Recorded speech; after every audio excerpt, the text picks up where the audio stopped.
This is Neurolinguistic Astrology Live, where we're going to be doing a live birth and death chart reading of Aldous Huxley, who is a prolific author who died at the same time that JFK was actually assassinated. So let's get into the presentation. I've already lost a bit of time trying to figure out the whole crosshairs situation live. Okay, so who is Aldous Leonard Huxley? We're going to go into his story as well as the stories that he's known for. We're going to then go into a birth chart reading and then a death chart reading and then some conclusions and theories, especially along the lines of a more positive look. I know that Huxley is known a lot for Brave New World, and I read Brave New World when I was 16, and it was it actually touched me in a very deep way, and because I guess I could see how easily human beings could fall in that. And there was a scene in Brave New World. Actually, let's get into the story time. So my experience with Aldous Huxley and Brave New World was when I read Brave New World when I was 16, I was always into English and reading books and reading tons of books. And I've also realized that stories are all fuel by which you are able then to construct your own models of reality and your own reality bubbles. And when you converse and share stories with other people, other human beings, you're able to then share and empower and add depth of field and add color and all of this good juicy stuff to each other's worlds. That's how it should be, not this idea of this like other entity coming in and like pushing its own view of utopia on you. And that's why Brave New World is known as a dystopian reality, right? Because in it, and I know there was a TV show that we had watched that actually did not too bad of a job. Although the whole eye implant was called Indra in there. I was like, whoa, that's subversive. But in Brave New World, there's also the concept of soma, and not soma like somatic body, but soma from a perspective of it's kind of like SSRIs in the sense of it's a drug in Brave New World that all of these different caste systems take to keep them in line so that they don't really notice the fact that they're, living a slave existence. And they go on like soma holidays and have sense holidays. And the idea of the fact that romantic love, such as Shakespeare, is a myth. People don't have sex to make babies.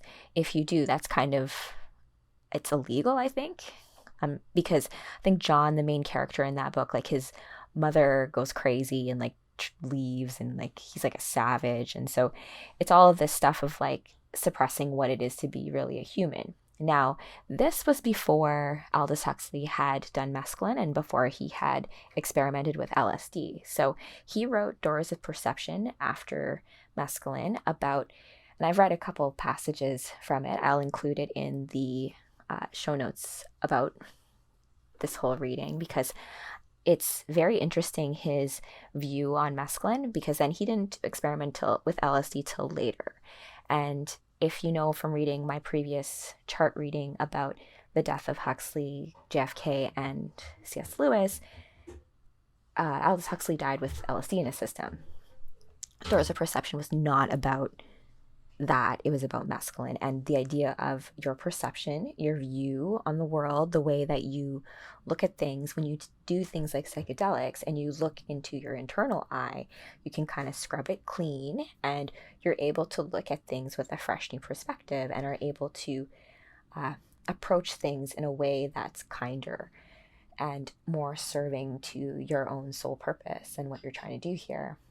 Now, this is why it's a shame that not a lot of people know about The Island, which is Aldous Huxley's last work before he passed, because it was kind of looked at as this like Pacific. Like, there's also a movie, as I said, with Ewan McGregor and Scarlett Johansson, and it's very much like these people in this.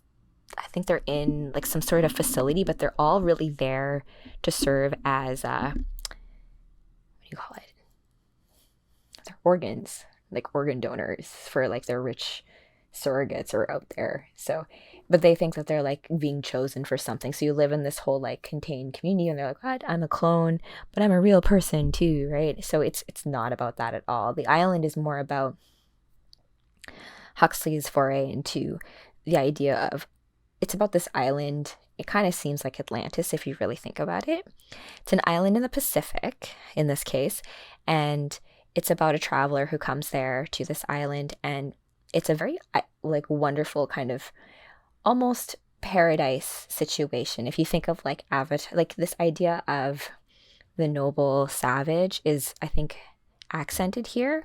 But within this society, you already have this like young prince who wants to bring progress to the island. And so you can already see these themes of, okay, progress and then versus tradition, and what that tradition means in terms of being connected to the earth and nature and your own inner self, and how that all plays together.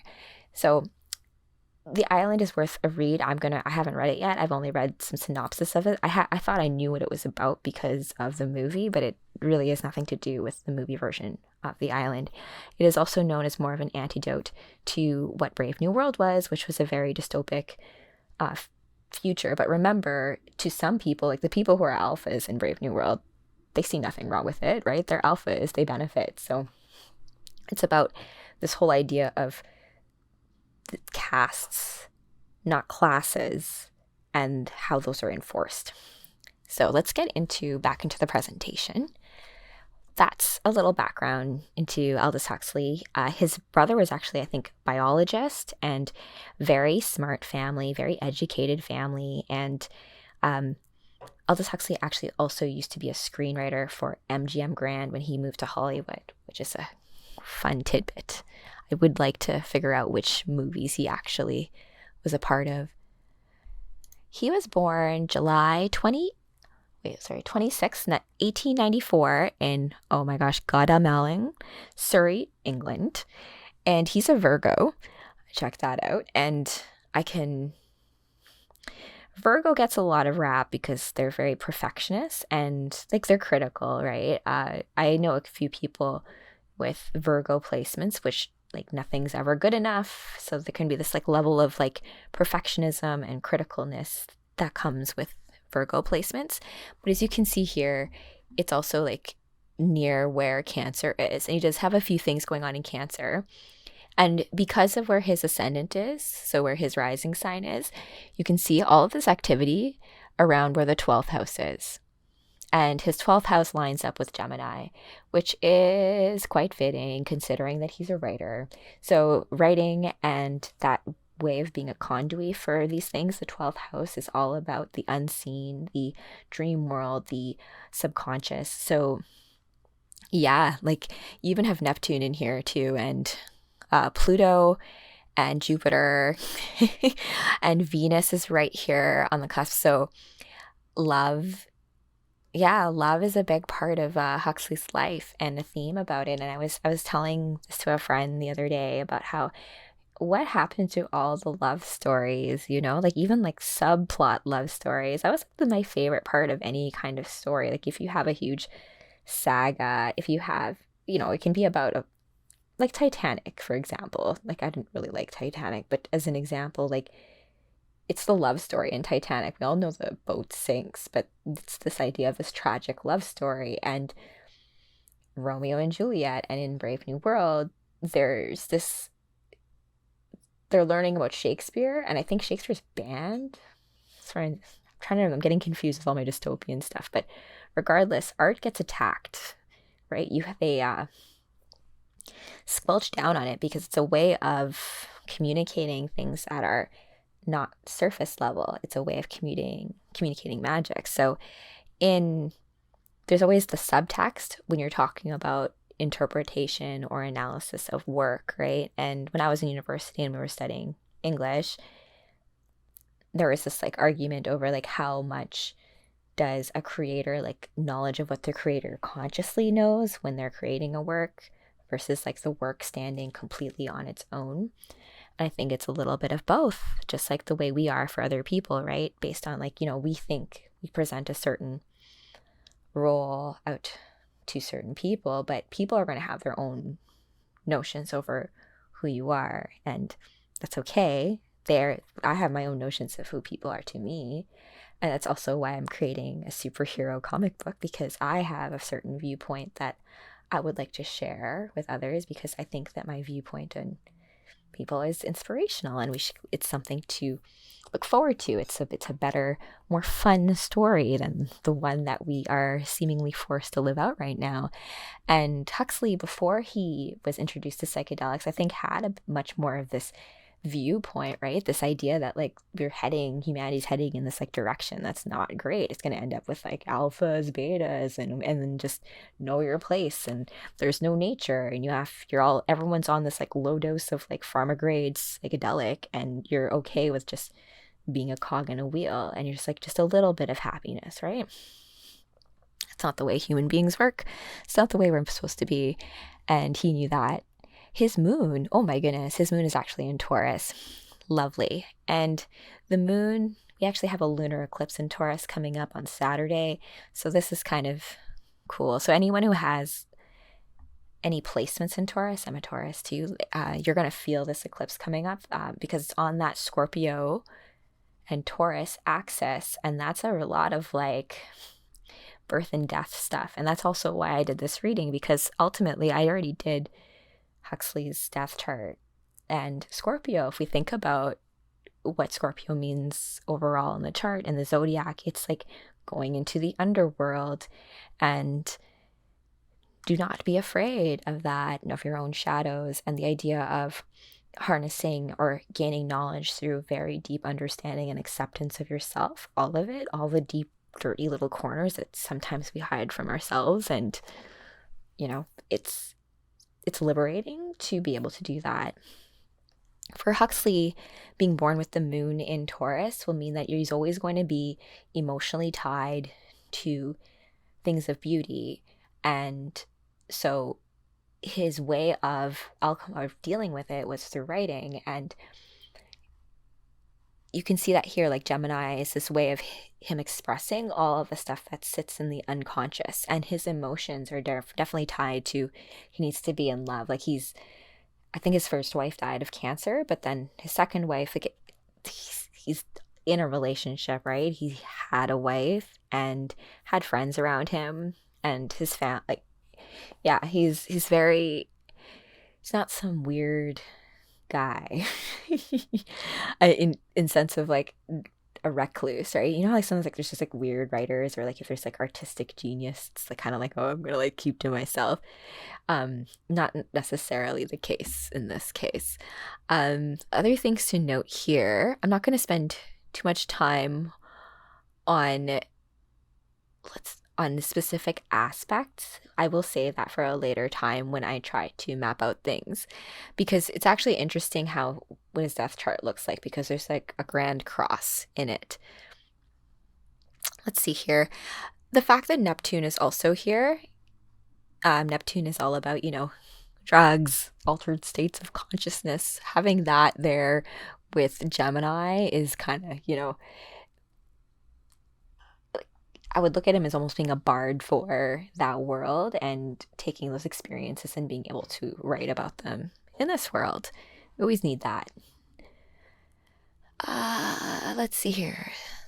Saturn, I think that's Saturn in Libra. This is a different chart I pulled this from. I'll drop a link to this particular chart that I'm looking at right now as well. Let's move on into the death chart. So I will include a link to the presentation where I did the death chart of JFK and Aldous Huxley and C.S. Lewis. But interesting things to note here, we do know the exact time of death for Huxley, because he had cancer, and I forget exactly how he died, but it was earlier in this morning that his wife administered LSD to him. At the time of death, his rising sign was in Gemini. So that's interesting. And that would mean that there's an opposition here. So there's a grand cross that's happening at his time of death. And another thing to kind of note about this is that 3 of these men died at this time, 1963. 3 years later, LSD was banned. Really crazy, right? And thank goodness that Huxley was able to leave this realm in the way that he wanted to. He was very interested in Eastern philosophy. The idea of like the Book of the Dead was the idea of traversing the realm after leaving the body, the fact that the body is not all there is to existence, to consciousness, that we exist in multi realms. And like it's almost a little bit of I've had a few journeys where I've conversed almost like a writer's room with other authors, because I'm currently writing a book, and I feel like all those of us who write, and I hadn't written creatively in a long time, and it's a different space, it's a different thing when you're writing creatively versus writing, I'm going to write an article, right, with keywords. And now you have like the AI that can do that for you. But it's a total different thing when you're imagining being a character and then writing dialogue for that character. And because this is going to be a comic book, that's all dialogue, right? Everything else in terms of action is captured through like the movements and what's being drawn on the page. So that's why I like anime too, right? If we look at what illustrations that this death chart shows us, is that there's this grand cross, and let's look at the players in that grand cross. We do have the ascendant and Mercury. So Mercury from these, and these are gates, right? And it's crazy too, because remember, we have C.S. Lewis and JFK sharing some of these aspects as well, especially Mercury having in Sagittarius. And remember, we're in Scorpio season right now, which is why I was inspired to do this death chart reading again. And after we leave Scorpio, and look at this sun right here on that cusp, leaving Scorpio onto the other side, into Sagittarius, into the fire, into the blasting off. So yeah, one might say that, well, Sagittarius is also known as the Gnostic sign because it's about being aimed. You can have all of this energy, all of these ideas, all of this like wonderful cosmic stuff to work with, and if you don't have a way of directing it, if you don't have a way of pulling it down into form, it can just burn you up and not cause problems, but it becomes more of a challenge than it needs to be. Other things here is that Venus and Mars super tight in Sagittarius, so the idea of even an internal alchemical marriage, like we all have a masculine and feminine that sits within us, and when they come together in unification, there is enlightenment. And the chakra system, and I did a post about this for Sacred Soma recently, like if you have like, let's say, a closed chakra, like there's the chakras from your root to your sacral, to your heart, to your throat, to your third eye, up to your crown. I'm missing one in there, but it moves in a spiral in and out of your heart. And when it comes to other people, they all have their own levels of energy vortexes in their chakras too. And so it's really interesting because us as human beings, we're able to open each other's. Like if you have an big open heart chakra and you like give someone a hug, you're able to, through that like cosmic connection, just by that touch, just open their own chakras that might be blocked. Yeah, there's more to it than that. It's more alchemical, and it's the magic, right? And I think having this here is just symbolically the cosmic thing of Venus and her favorite lover Mars in the same sign as Sagittarius as he's leaving. And remember, he knew he was going, and so he was aware of the cosmic drama that was happening as he was leaving this realm.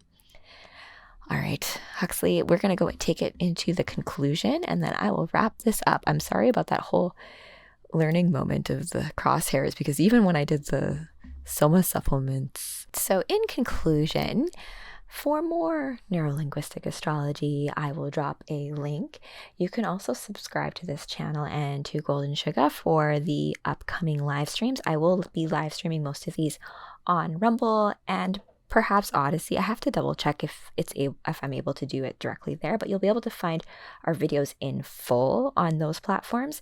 And then I'll just have some sizzle reels and some trailers go out to YouTube, because I'm not interested in trying to fight the algorithm. It's not worth it.